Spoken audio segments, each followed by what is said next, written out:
Hi, welcome back. My name is Miss Roland, and I'm here to talk to you about how to avoid plagiarism and respect copyright. Now, I know that you've already heard a presentation in grade 9, perhaps even one in grade 10. Now that you're in grade 11, you're thinking, I already know everything I need to know about plagiarism. This is just going to be a quick review. So, why should you care about plagiarism? Well, because there are consequences. And what are some consequences of plagiarism? Well, first and foremost, you can get a 0 on the assignment, and that would stink. But you may also, in college, be forced to resubmit the assignment, meaning rewrite the whole thing, for a lower or what's known as a capped grade. That means the professor can say, I need you to rewrite this, but the highest grade you can get would be a C, and a C would be like an A. So not only do you have to rewrite the assignment, but you're not guaranteed a fantastic grade on it. Also, you may just fail the course entirely. Now, when you fail a course in college, you have to pay for that course again. So keep that in mind. You may also lose your scholarship, even if it's not an academic scholarship. And you might be expelled or suspended from the school. If you're suspended, that means you're gone for an entire semester, which may not seem like a big deal. However, it'll mean that you're not going to graduate on time, or you'll have to take double the amount of classes, or you'll have to take summer classes when maybe you wanted to work or have the summer off. Now, in the job market, the consequences can be just as serious. You may lose your job in the job market. Now, referring back to college, and this applies to the workforce as well, you may lose your trust, the trust that you built with that professor. And this is the case in the job market as well. Once you commit something like an academic fraud, you have lost that professor or that supervisor's trust. Or if you're in a field like law or journalism, you've lost the trust of pretty much everyone that you work for, or your readers, or the court itself. So this is going to impact your career. It's going to impact your college life. Keep in mind, when you're in college, these professors are people that you're going to network with. You want to be able to call on them for advice and mentoring when you're seeking a job once you graduate. So it's very important that you maintain that relationship of trust with your professors. And the same is true in high school. Keep in mind that the teachers that you have now, particularly in English 11 and 12 and in your 11th and 12th grade classes, these are the teachers who are going to be writing you letters of recommendation for college. If you break their trust, they're not going to write you a good letter, or they're not going to write you a letter at all. So it's very important to maintain that relationship and not break people's trust. And in that same vein, not only do you not want to break your trust with your employer, but you also don't want to lose your professional reputation in the workforce. Once you're known as a plagiarizer, a cheater, no one is going to hire you or trust you after that. And that could actually result in your career being ruined. And last but not least, you could actually be sued while you're in the job market for copyright infringement. And while it does not send you to jail, you don't go to prison for that, you could have to pay some fines, some money. So that's not going to be fun either. So plagiarism is a pretty big deal. There are some pretty severe punishments associated with it, but it's so easy to avoid that it's never even going to be an issue as long as you follow our simple tips. Before I go into those tips, I just want to show you these types of punishments really do happen. So I kind of just went through the internet and saw on different social boards what people were saying about plagiarism and the consequences and whether or not it happens, and how it's different depending on the school or the position where you are. And you'll see here that someone just asked, what's your typical punishment for plagiarism? And people kind of weigh in. It really does run the gamut from everything from you have to rewrite the assignment or you get a 0 on the assignment to because it's an academic dishonesty and it breaks the honor code, being expelled or suspended from school. And professors weigh in here with this very same question. And they'll say it really depends on the university and it depends how severe the plagiarism is or if this appears to be a pattern. Obviously, you could plead ignorance the first time, but usually you will still receive that 0 on the assignment or even for the course. However, if it happens more than once, generally a college will suspend or expel you. Now, what is plagiarism? Plagiarism is essentially anytime you take something that didn't come from your own head and pass it off as if it did. So it's the stealing or passing off of words or ideas as your own, use of a creative production without saying that you got it from someplace else, literary theft, right? So it's all of these things. Like I said, basic rule of thumb is if it didn't come from your own head, if you got it from someplace else, even if you put it in your own words, you have to simply give credit from where you got it from. That's it. As long as you give credit, you're not going to be plagiarizing.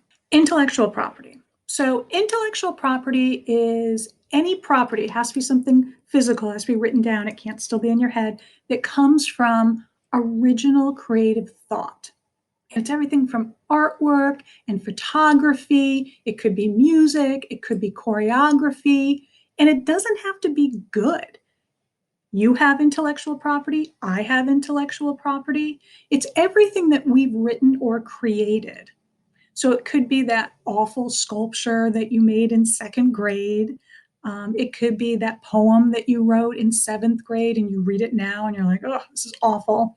It doesn't have to be good, but as long as it's original, it came from you, it is intellectual property. And just like the term implies, it's something that you own. And that means you have the right to let people use it or not let people use it. And it also means that it really wouldn't be nice if someone stole it and took credit for it. Which brings me to my next term, copyright.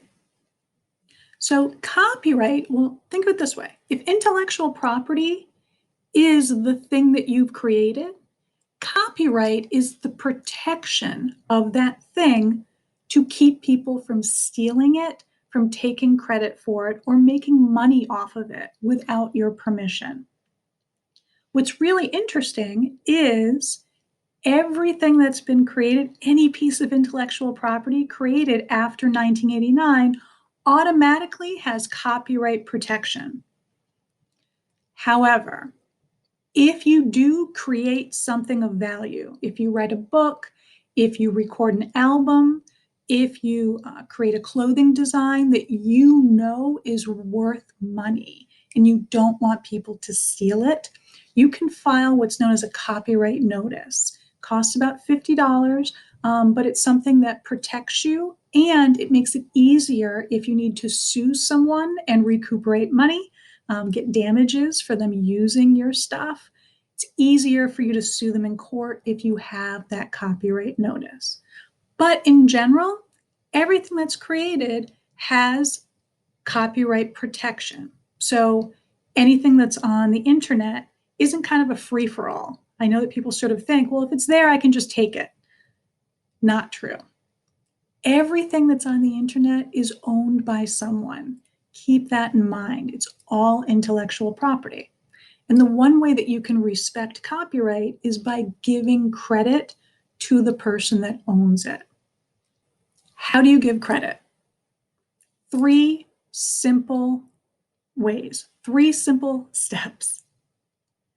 First, if you put something in your own words, because the idea came from someone else, you still have to give credit. So when you paraphrase something, paraphrase it and give the author credit by that in-text citation.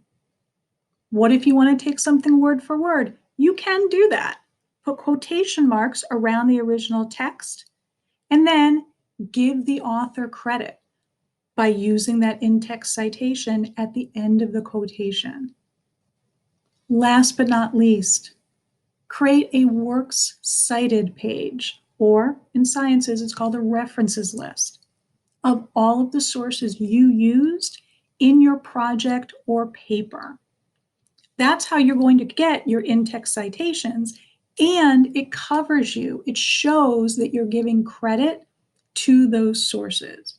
If you follow those 3 steps throughout your paper or project, you will not plagiarize and you will not violate copyright. Now, more and more often, particularly with the COVID pandemic and remote learning, students are creating digital presentations. And you're going to use things like photos, videos, music, online artwork, a lot of pieces that aren't necessarily words. Those are also intellectual property, and you do have to give credit for them. It's actually a lot easier than you might think. Anytime you use a photo or a video, underneath that photo or video in your presentation, you want to list what's known as a photo credit line or a video credit line. It's so simple, guys. All you have to do is put the creator or the owner of that photo or video via VIA and the website where you got it. For photos, you may not know who owns the photo. If that's the case, at a minimum, write photo credit, and the website where you got it. There's no excuse, though, for videos, because the majority of the videos you're going to grab are going to be on YouTube, and the owner is going to be that person that owns that channel. So their name is going to be right there, and obviously, the name of the website is YouTube. So it would just be that person via YouTube. Okay, very easy, guys. There's no excuse for plagiarizing photos or videos in presentations. Is there anything that's not protected by copyright? Anything that you might take outside of your own head that you don't have to cite? Yes, but it's very rare. So let me kind of give you an idea of where the exceptions lie. Any collection of public information, like an old-fashioned telephone book, a voter registration list, anything that's public information. Most United States government books, like tax forms, are not protected by copyright. So you don't have to worry about reproducing those without permission. Anything that's a common knowledge fact. For instance, Massachusetts is in New England, right? Common knowledge. You don't have to cite. That's not a piece of original thought. That is something we all know. Now, if you're not sure if something is common knowledge, ask yourself, would everyone in your class know this fact? That may show that it's a general information fact. However, if you're not sure, just cite it, right? If you didn't know it, if you had to look it up and you got it from someplace, then obviously it's not general knowledge, right? So cite it if you got it from a source. And last but not least, anything that's in what's known as the public domain. Public domain means the copyright has expired. Now, I want to stress, anything that's in the public domain, you don't have to worry about violating copyright. That means you can make photocopies of it. You can show it to the public without asking permission. You don't have to worry about writing to the copyright owner for use. However, you can never claim to have written it just because it's in the public domain. That would just be lying. And you should really still cite it because you want to show that you're giving credit to that original creator. Like I said, when in doubt, give credit to your source. Students will sometimes say to me, well, I don't know, do I have to cite this? Do I not have to cite this? I want you to think of citation like saying thank you. Sometimes it's absolutely clear. You should be saying thank you for this. And other times it's kind of nebulous. It's unclear. You're like, should I be saying thank you? When you're faced in that sort of dilemma, chances are you're probably just going to say thank you, right, to cover your bases, to make sure that you don't appear rude. It's the same with citing. If you take something from a source and you're not sure if it's general information, or you're just not sure if you should be citing it or not, just cite it. No teacher is going to say to you, I don't want to know where you got the information from. It's always better to cite and not have to have cited that information than not cite and possibly plagiarize. That's it for me today. If you have any questions about plagiarism, how to avoid it, and what the consequences might be for committing it, please drop me an email. My email address is on the screen.